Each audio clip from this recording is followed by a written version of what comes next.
So in this video, I'm going to provide a start to finish look at a day in the life of a CRNA.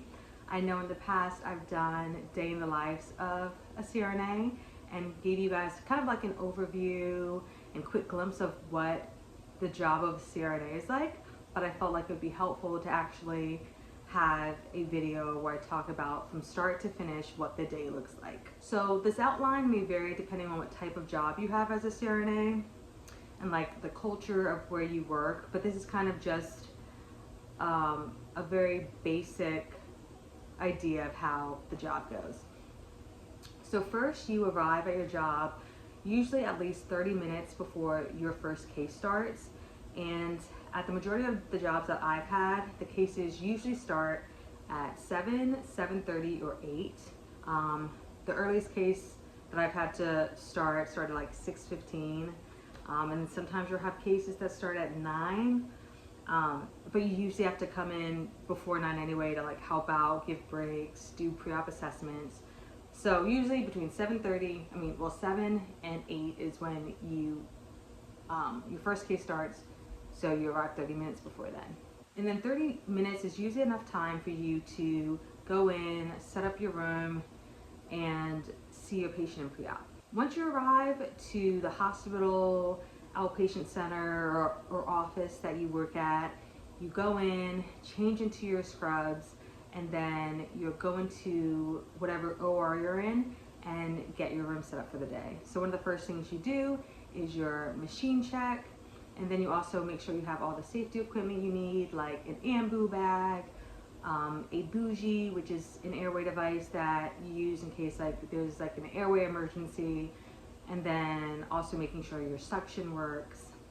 And then you also go through your anesthesia cart, and your anesthesia cart, usually in the top drawer, there's like all the drugs that you need, and you make sure you have your emergency drugs like succinylcholine, epinephrine, and atropine. And then you also just make sure you have all the supplies you'll need or may need throughout the day. So frequently things that I have to restock on that are used a lot by like other CRNAs and me throughout the day are syringes, LMAs, and ET tubes. It's pretty much, you use those every day. So you want to make sure you're stocked and have all those supplies. After I stock my anesthesia cart and I have all my supplies set up and ready for the first case, I go and get my narcotics. So usually how you get your narcotics is some type of checkout method, and usually you get them from like pre-op nurses who will have the narcotics for the day, possibly a pharmacist. If you work in a hospital, you go to them and they'll give you narcotics. And then some outpatient centers I've worked at, they have narcotics like locked up and secured in multiple cabinets, and that's like you sign out and check out what drugs you're getting for the day.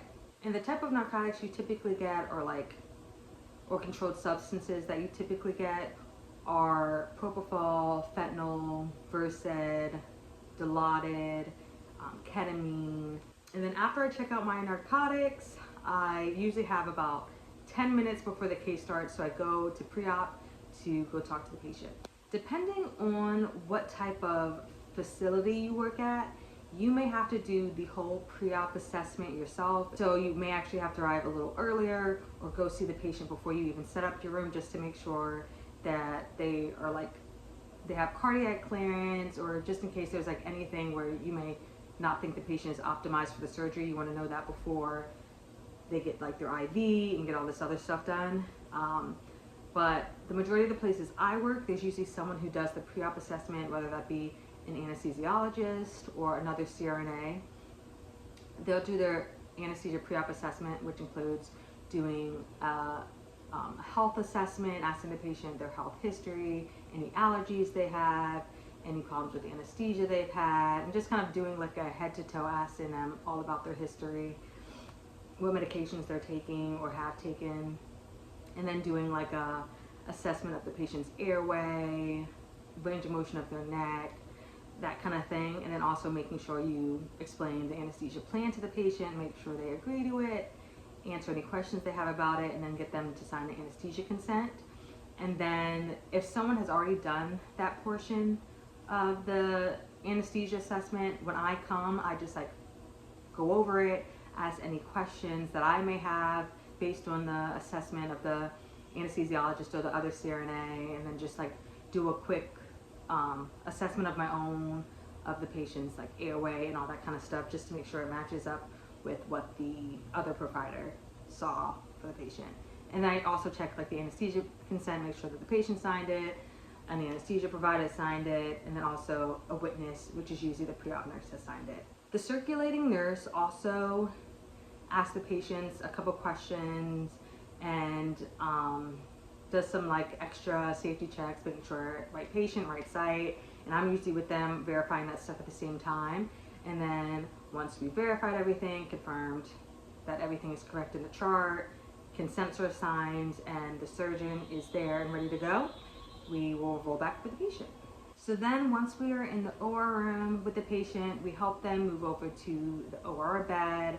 I hook up all the monitors, like the blood pressure cuff, pulse ox, EKG monitors, get a set of vital signs, and then I get them off to sleep.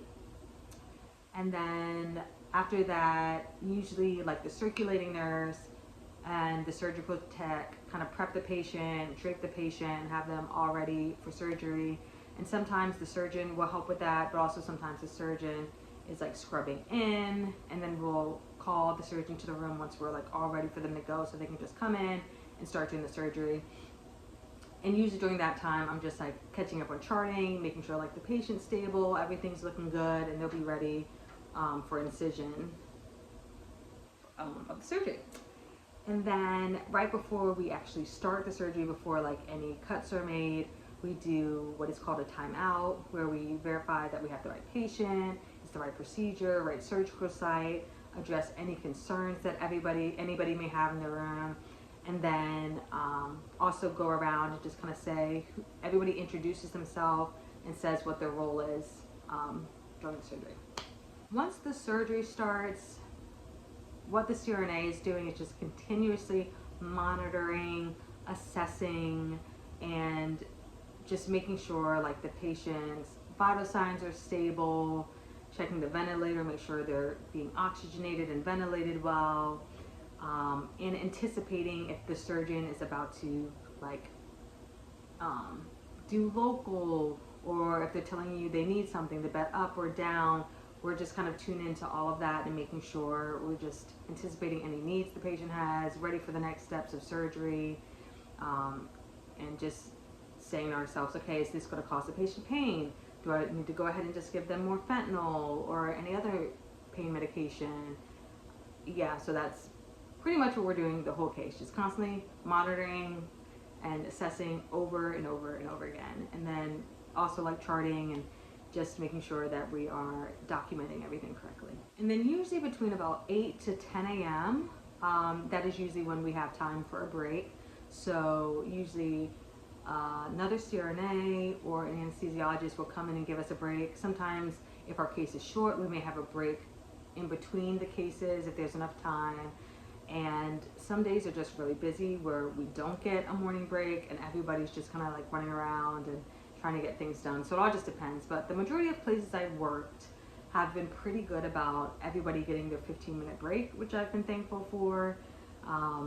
And that's when you just like go to the bathroom and get like a snack or have your morning breakfast. It's usually about like 15 minutes. So once the surgery is over and I wake up the patient, me and the circulating nurse roll the patient out to the PACU or recovery area, and we hook up the patient to the monitor, get a set of vitals, and then there's usually a PACU nurse who greets us pretty quickly, and we give them a report, and this is basically where we tell them what type of surgery the patient had, their allergies, significant past medical history, and then I tell them what drugs I gave them and anything that they may need to know about the patient or what happened during surgery that may be important to them to know.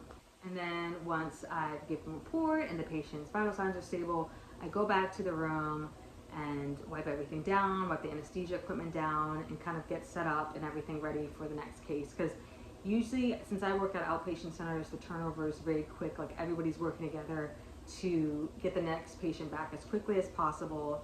So it's usually about, I would say on average, 15 minute turnover. also because you have like the surgical tech who has to get all their stuff set up.